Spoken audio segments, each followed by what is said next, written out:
ආයුබෝවන් සුබ දවසක්.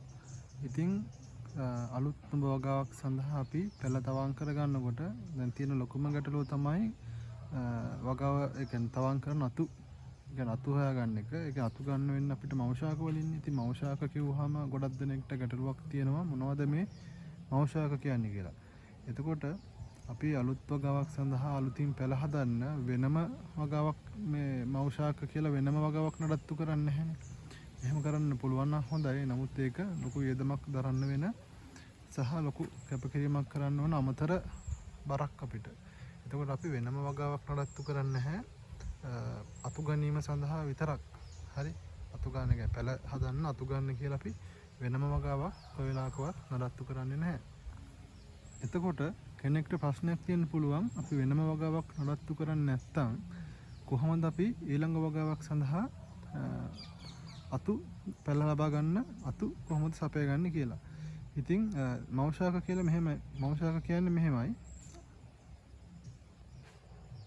අපි මෞෂාක කියලා හඳුන්වන්නේ අපි දැනට පවත්වගෙන යන වගාව තියෙනවනේ. ඒ වගාවේ හොඳින්ම ගෙඩි හැදෙන. හරි. කියන්නේ ලොකුවට ගෙඩි හැදෙන ලෙඩ රෝග අවම මම කියන්නේ ලෙඩ රෝග නැතිම කියලා. සමහරවිට ලෙඩ රෝග තියෙන්න පුළුවන්.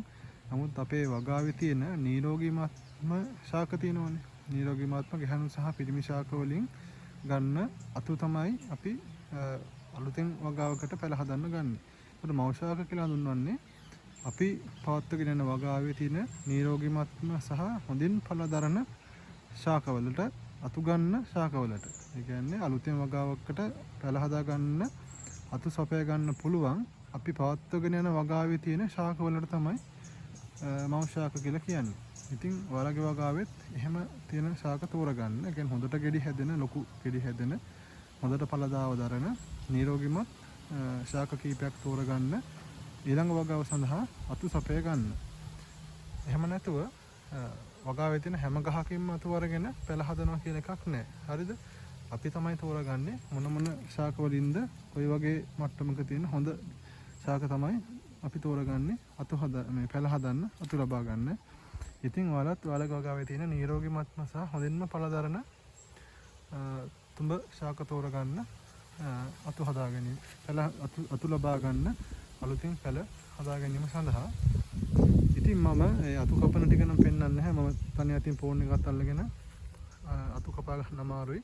එහෙනම් මම අතු ටික කපා ගන්නවා. මම ඔයාලට දැන් කිව්වා කොහොමද මේ අතු ටික කපා ගන්න ශාක තෝරගන්නේ කියලා.